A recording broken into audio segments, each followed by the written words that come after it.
आप देख रहे हैं इंडिया टाउन न्यूज, भारत की बात।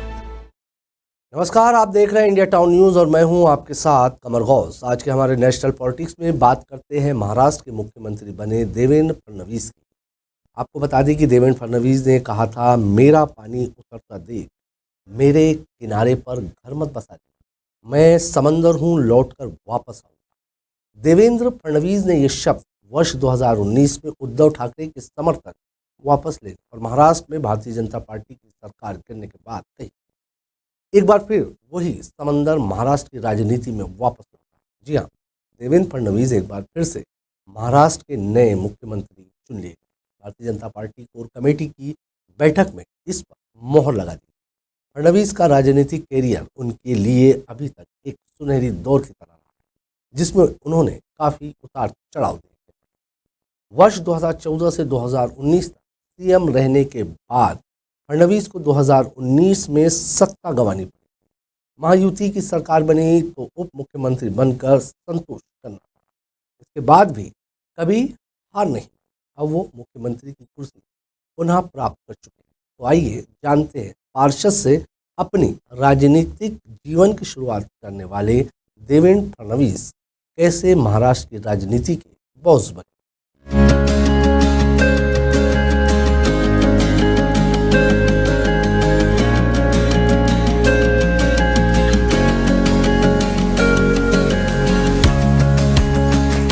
फडणवीस का जन्म 22 जुलाई 1970 को गंगाधर राव और सरिता फडणवीस के घर हुआ था।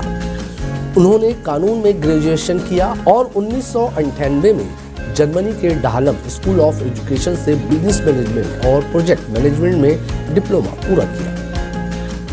2006 में अमृता फडणवीस से शादी हुई और दोनों की एक बेटी है। 22 जुलाई 1970 को जन्मे देवेंद्र फडणवीस ने अपनी प्रारंभिक शिक्षा नागपुर में प्राप्त की। बाद में उन्होंने वर्ष 1992 में नागपुर विश्वविद्यालय से लॉ LLB की डिग्री हासिल की। इसके अलावा उन्होंने बिजनेस मैनेजमेंट में पोस्ट ग्रेजुएशन की डिग्री प्राप्त की। बाद में देवेंद्र फडणवीस DSE बर्लिन से method and techniques of project management में डिप्लोमा हासिल किया। वहीं 2019 में देवेंद्र फडणवीस महाराष्ट्र विधानसभा में विपक्ष के नेता बनाए गए। फडणवीस की राजनीतिक यात्रा राष्ट्रीय स्वयंसेवक संघ RSS से शुरू हुई और 1990 के दशक में अखिल भारतीय विद्यार्थी परिषद ABVP में शामिल हुए। 1992 में नागपुर के रामनगर वार्ड से पहला नगर निगम चुनाव जीते और 22 वर्ष की उम्र में सबसे युवा पार्षद बने। उन्होंने 1999 से 2004 तक लगातार 3 बार महाराष्ट्र विधानसभा के सदस्य के रूप में काम किया। देवेंद्र फडणवीस का राजनीति में उदय भी बहुत तेजी से हुआ। साल 1992 में वे महज 22 साल की उम्र में नागपुर नगर निगम के सबसे युवा मेयर बने। इस उपलब्धि ने उन्हें महाराष्ट्र की राजनीति में घर घर में मशहूर कर दिया।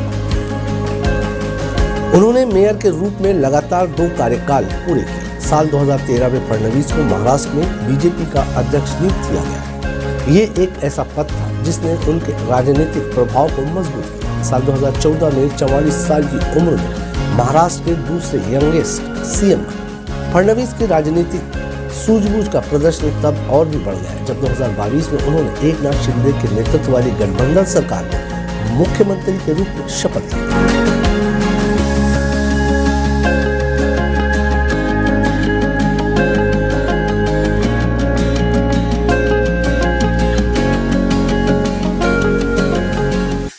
अपने नेतृत्व कौशल व्यवहारिक दृष्टिकोण के लिए जाने जाने वाले फडणवीस ने न केवल अपनी पार्टी भारतीय जनता पार्टी के भीतर बल्कि राजनीतिक सीमाओं से परे भी नाम कमाया। आपातकाल के दौरान उनके पिता की जेल की सजा ने उन पर गहरा प्रभाव छोड़ा। आपातकाल के दौरान जब उनके पिता को सरकार का विरोध करने पर जेल में डाल दिया गया था तो फडणवीस ने इंदिरा कॉन्वेंट में अपनी स्कूली शिक्षा जारी रखने से इनकार कर दिया और नागपुर के सरस्वती विद्यालय में दाखिला ले लिया।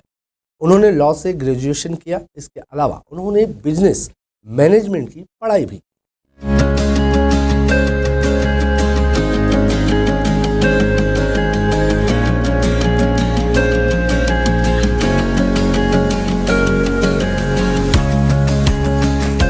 भाजपा में कई लोग इसका श्रेय फडणवीस की रणनीति को भी देते हैं। फडणवीस भाजपा के उन मुट्ठी भर नेताओं में से एक है जिन्हें प्रधानमंत्री नरेंद्र मोदी और आरएसएस प्रमुख मोहन भागवत दोनों पसंद करते हैं। फडणवीस के हाथ में हमेशा एक इक्का था। आरएसएस संघ की विचारधारा में गहराई से जुड़े परिवार में उनका जन्म हुआ। उन्होंने अपनी राजनीतिक यात्रा अखिल भारतीय विद्यार्थी परिषद के साथ शुरू की। संगठन के साथ उनके पिता के मजबूत और अटूट जुड़ाव ने एक वफादार स्वयंसेवक के रूप में उनकी छवि को और मजबूत किया। आपको बता दें कि इलेक्शन कमीशन को दी गई जानकारी के मुताबिक देवेंद्र फडणवीस की कुल नेटवर्थ 13.27 करोड़ रुपए है, जबकि उनके ऊपर 62 लाख रुपए की देनदारी भी है। myNeta.com के मुताबिक साल 2023-24 के दौरान फडणवीस की कुल इनकम 79.3 लाख रुपए थी।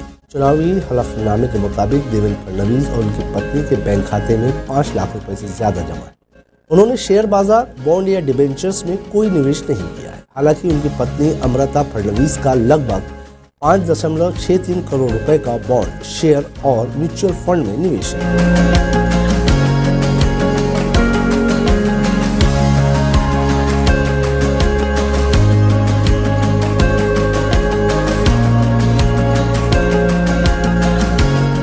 आपको बता दें कि देवेंद्र फडणवीस के एनएसएस पोस्टल सेविंग अकाउंट में 17 लाख रुपए जमा है, जबकि उनके पास 3 लाख रुपए की एक LIC पॉलिसी भी है। चल संपत्ति की बात करें तो देवेंद्र फडणवीस के पास करीब 450 ग्राम सोना और उनकी पत्नी के पास 900 ग्राम सोना, जिसकी कीमत करीब 98 लाख रुपए के आसपास बताई जाती है। देवेंद्र फडणवीस के नाम पर 3 करोड़ और 47 लाख रुपए के 2 घर हैं। ये थी पूरी जानकारी देवेंद्र फडणवीस के बारे में। फिर मिलेंगे, तब तक के लिए मुझे दीजिए इजाजत और आप देखते रहिए इंडिया टाउन न्यूज़ भारत की बात। नमस्कार। आप देख रहे हैं इंडिया टाउन न्यूज़ भारत की बात।